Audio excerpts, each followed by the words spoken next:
is the ambition of the delegates here today attending this side event as it relates to the ultimate, the declaration of the Leaders Summit? So I want to just maybe highlight a few matters. I think our thematic approach has been sufficiently covered. Some of the issues that during our G20 presidency that we are dealing with, and some other aspects that are at play at the world. For example, the first issue is we have 4 overarching objectives of the G20 presidency. One speaks about strengthening of disaster resilience and the response thereof. And then there's a second concomitant priority that speaks about mobilization of financing for just energy transition. The third one, of course, is about debt sustainability for low-income countries, and the fourth speaks about harnessing of critical minerals. Now, ladies and gentlemen, the G20 is an important platform, but it should not stop here. It should, delegates from the African continent must take these debates to the regional economic communities, the RECs, which is our, subcontinental structures that drives regional vision. And outside of the continent, there's a number of multilateral organizations which should be seized with this matter. For example, why disaster resilience and the mobilization for just energy transition, it's a key priority. Because of the pitfalls, ladies and gentlemen, that we have met. Everyone here knows the debate about climate change. You know about the important discussions as it relates to UNFCCC contributions, the national determined contributions of countries, and an agreed approach towards just energy transition was the pathways to finance just energy transition. So that was the agreement made. Now, in that agreement, you have, for example, all 27 countries of the European Union are part of all this conference of the parties, the COP processes. I mean, we just completed the COP30 process now. But then simultaneously, the EU Commission then introduced what it's called the Carbon Tax Adjustment Mechanism, or CBAM. Now, CBAM, ladies and gentlemen, seek to impose additional tax obligation on countries that, in terms of the optics of the EU Commission, have not decarbonized at the level and the pace that is which required. So if South Africa exports its iron ore, if Botswana export its diamonds, and there's a carbon emission related to it, there's a tax punitive measure. And what we are saying in South Africa is that it's the antithesis to the just energy transition pathway financing that we agree in the conference of the party processes, isn't it so? And that's why it's a fundamental issue. Because the issue about climate financing, ladies and gentlemen, it's a mutual obligation from the countries that needs to decarbonize, but there must be even concessional financial systems that must be agreed to by your more industrialized economies. So I wanted to raise that issue so that you understand the relationship between our priorities of the G20 and actually what is the difficulties. Then the third priority, ladies and gentlemen, speaks about the important issue. It's about the critical mineral strategy.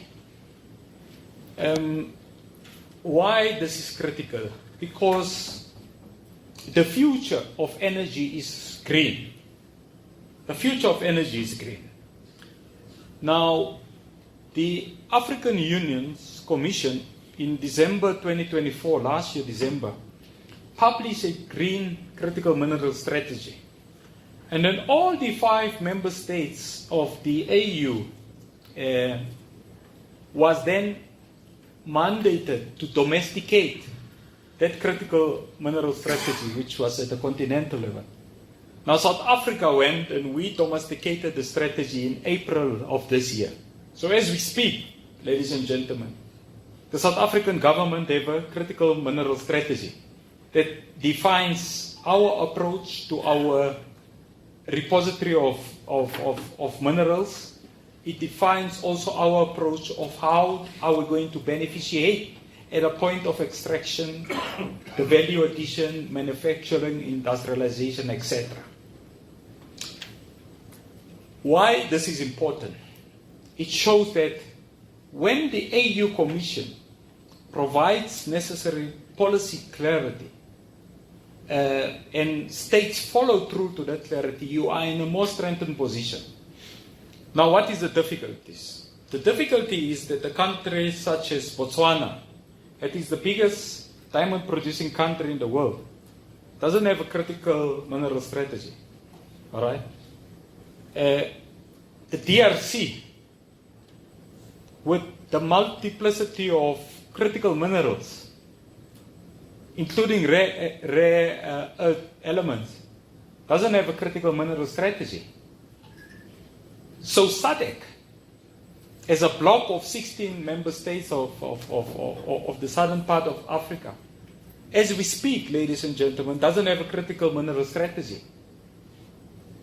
So for us to take forward the SADC industrialization vision of 2025, you can't do it outside of understanding the key aspect of critical minerals as a key interlocutor.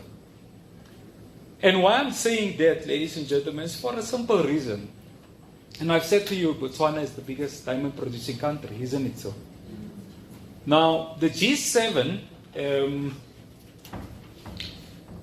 sometime last year, launched what it's called the G7 Initiative on Diamonds. All right? Now, the G7 is the 7 highly industrialized nations, isn't it so? But out of the G7 countries, you only actually have one country that diamond producing country. It's Canada, isn't it so?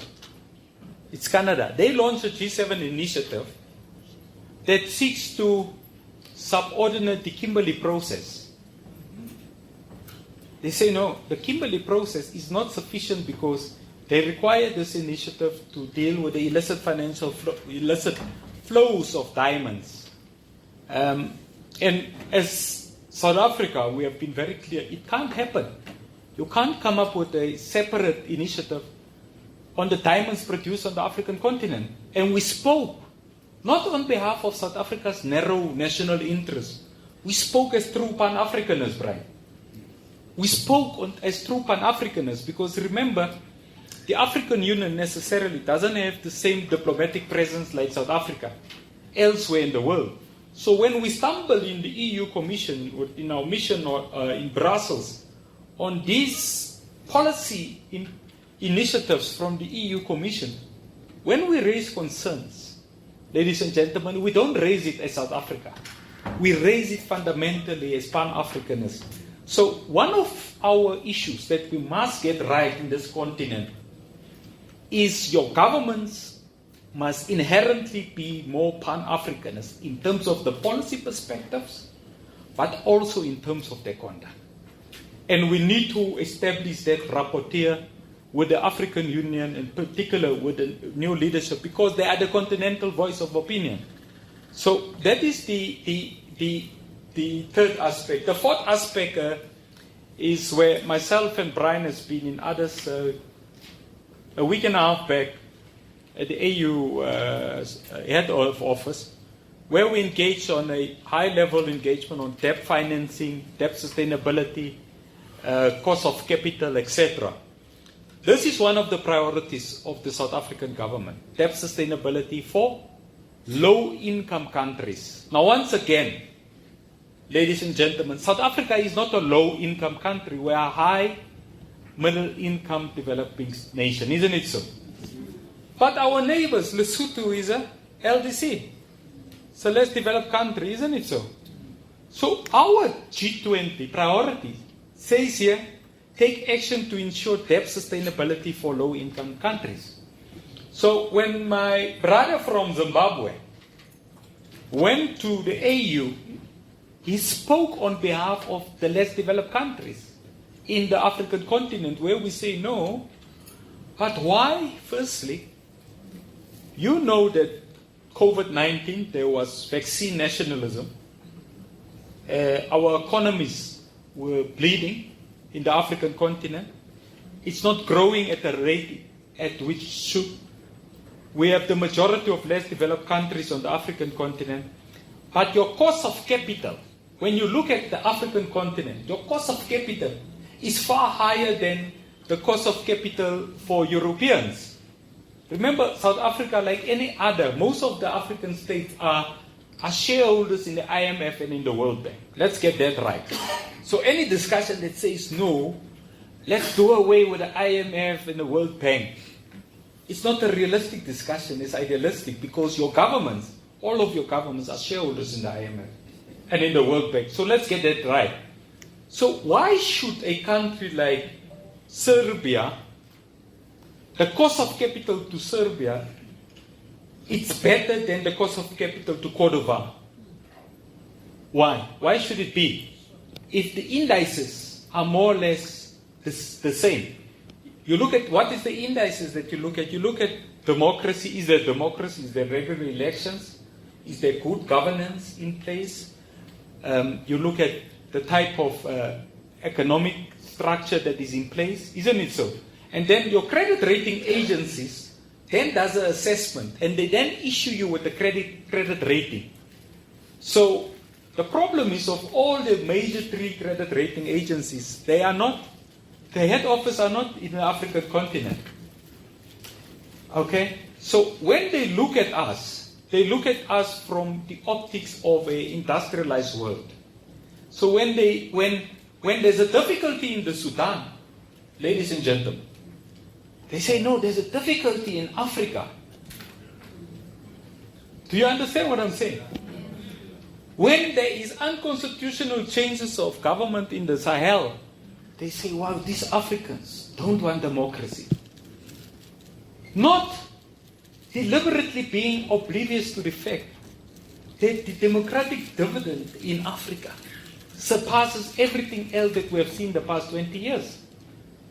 I mean, Tanzania came from elections, we came from elections, Madagascar came from elections, notwithstanding the current difficulties there. Lesotho came from elections, Zambia came from elections, Kenya had elections.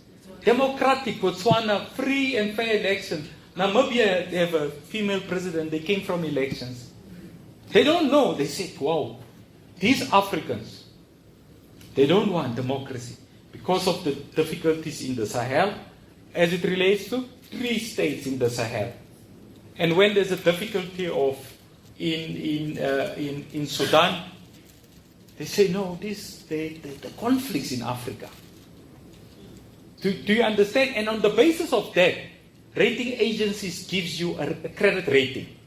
And that's why we, as Pan-Africanists, have successfully convinced the AU Commission to collaborate with private sector to launch, and they have launched the credit rating, the Pan-African Credit Rating Agency.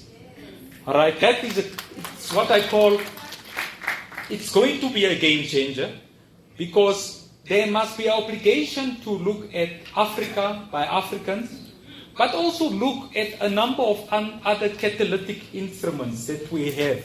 We have the African Peer Review Mechanism, your APRM, isn't it so? The APRM says, this is the flagship priorities of the AU.